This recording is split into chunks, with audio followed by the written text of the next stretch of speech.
कृष्णावतारो रघुवर परजः सत्तरे योगस्मात् पश्चात् कृष्णावतारे फलभ्रमणगुणैः ख्यातिरस्या पश्चात् अस्मत् सौभाग्यमेतत् कलिचरणयुगे यस्य रामानुजोः पीत्वा शास्त्रीयवादान् कृतमेव तत्साधनं ಮೋಕ್ಷದಂ ಯತ್. ಇದು ಕೃತನ್ ಯುಗದಲ್ಲಿ ಆದಿಶೇಷ ಆಗಿದ್ದು. ಆಮೇಲೆ ರಾಮಾವತಾರ ಬಂದಾಗ ಲಕ್ಷ್ಮಣನಾಗಿ ರಾಮನ ತಮ್ಮ ಲಕ್ಷ್ಮಣನಾಗಿರ್ತಾರೆ. ಆಮೇಲೆ ಕೃಷ್ಣಾವತಾರ ಬಂದಾಗ ಕೃಷ್ಣನ ಅಣ್ಣ ಬಲರಾಮನಾಗಿರ್ತಾರೆ. ಆಮೇಲೆ ಈ ಕಲಿಯುಗದಲ್ಲಿ ಅಶಾಸ್ತ್ರೀಯ ಯುಗದಲ್ಲಿ ಆಗ್ತಾ ಎಲ್ಲ ಕಮ್ಮಿ ಮಾಡಬೇಕು ಅಂತ ರಾಮಾನುಜರಾಗಿ ಅವತಾರ ಮಾಡಿದ್ದಾರೆ.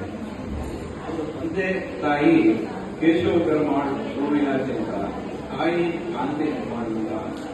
ಇವರು ಹುಟ್ಟಿದ್ದು ಬಂದವರು ಇದರಲ್ಲಿ ಶ್ರೀಪರಂಬೋದವರು ಅಂತ. ಶ್ರೀಪರಂಬೋದರ ಜನನ ಆಗ್ಬಿಟ್ಟವರು. ಶ್ರೀಪರಂಬೋದವರು ಆಮೇಲೆ ಸ್ವಲ್ಪ ಫೇಮಸ್ ಆಗೋಯ್ತು, ನಿಮಗೆಲ್ಲ ಗೊತ್ತಿರಬಹುದು. ಯಾಕೆಂದ್ರೆ ರಾಜೀವ್ ಗಾಂಧಿ ಅಸಾಸಿನೇಟ್ ಮಾಡಿದ ಜಾಗ ಶ್ರೀಪರಂಬೋದರ್ ಮದ್ರಾಸಲ್ಲಿ ಬರುತ್ತದು. ಅಲ್ಲಿ ಬಂದು ಇದ್ದರು. ಆಮೇಲೆ ಚಿಕ್ಕ ವಯಸ್ಸಿನಲ್ಲಿ ಅವರ ತಂದೆ ತಾಯಿನ ಕಳ್ಕೊಂಡ್ರು, ತಂದೆನ ಕಳ್ಕೊಂಡ್ರು. ಅದೇ ಬೇರೆ ಅವರಿಗೆ ದಾರಿ ಇರಲಿಲ್ಲ. ಅದಕ್ಕೋಸ್ಕರ ಕಾಂಚೀಪುರದಲ್ಲಿ ಒಂದು ನೆಲೆಸಿದರು. ಕಾಂಚೀಪುರದಲ್ಲಿ ಅವರು ಬಂದು ನನಗೆ ಯಾದವ ಪ್ರಕಾಶ ಅಂತ ಅವರ ಗುರುಗಳು, ಅದು ಅದ್ವೈತ ಶಾಸ್ತ್ರ ಅವರ ಹತ್ರ ಕಲಿತುಕೊಳ್ಳಕ್ಕೆ ಮಾಡಿದ್ರು. ಅದು ಸ್ವಲ್ಪ ದಿವಸ ಅವರ ಅನುಭವ ಚೆನ್ನಾಗಿ ಆಗ್ತಾ ಇತ್ತು. ಆಮೇಲೆ ಇವತ್ತು ನಿಮಗೆಲ್ಲ ಗೊತ್ತಿರುತ್ತೆ, ಈ ಸ್ಟೂಡೆಂಟ್ಸ್ ವಿಷಯದಲ್ಲಿ ಕೆಲವೊಂದು ಟೀಚರ್ಸ್ ಇದ್ದೀರಾ. ಸ್ಟೂಡೆಂಟ್ ವಿಷಯದಲ್ಲಿ ತ್ರೀ ಟೈಪ್ಸ್ ಆಫ್ ಸ್ಟೂಡೆಂಟ್ ಅಂತ 3 ಜನ ಇರ್ತಾರೆ ಸ್ಟೂಡೆಂಟ್ಸ್. ಒಬ್ಬ ಸ್ಟೂಡೆಂಟ್ ಬಂದು ತಳ ಇದ್ದೋರುತ್ತೆ, ಕಿವಿನ ಇದ್ದೋರುತ್ತೆ, ಹೌದಾ? ಒಬ್ಬ ಸ್ಟೂಡೆಂಟ್. ಇನ್ನೊಬ್ಬ ಸ್ಟೂಡೆಂಟು ಈ ಕಿವಿ ತಗೊಳ್ತಾನೆ, ಆ ಕಿವಿ ಬಿಟ್ಬಿಡ್ತಾನೆ. ಕ್ವಶನ್ ಕೇಳಬೇಕು ಅಂತ ಬರುತ್ತೆ ಮನಸ್ಸಿನಲ್ಲಿ, ಯಾಕೆ ಕ್ವಶನ್ ಕೇಳಬೇಕು ಅಂತ ಬಿಟ್ಬಿಡ್ತಾನೆ. 2ನೇ ಟೈಪ್ ಸ್ಟೂಡೆಂಟ್. 3ನೇ ಸ್ಟೂಡೆಂಟು ತರ್ಕ ಮಾಡ್ತಾನೆ. ನೆಕ್ಸ್ಟ್ ಏನಾದ್ರು ಒಂದು ಹೇಳಿದ್ರೆ ತರ್ಕ ಮಾಡ್ತಾನೆ, ನೀವು ಹೇಳಿದ್ದು ಈ ತರ ಅಲ್ಲ, ಈ ತರ ಬರುತ್ತೆ ಅಂತ. ಈ ತರ 3 ಟೈಪ್ ಆಫ್ ಸ್ಟೂಡೆಂಟ್ಸ್ ಇರ್ತಾರೆ.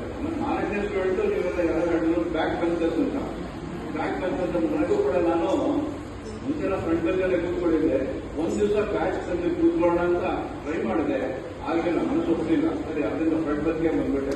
ಫ್ರಂಟ್ ಬೆಂಚ್ ಬಂದ್ರೆ ಯೂಶಲ್ ಆಗಿ ಮೇಸ್ಟ್ರು ಲೆಕ್ಚರ್ ಯಾರೇ ಇರಲಿ ಅವರು ಕ್ವಶನ್ ಕೇಳೋದು ಜಾಸ್ತಿ.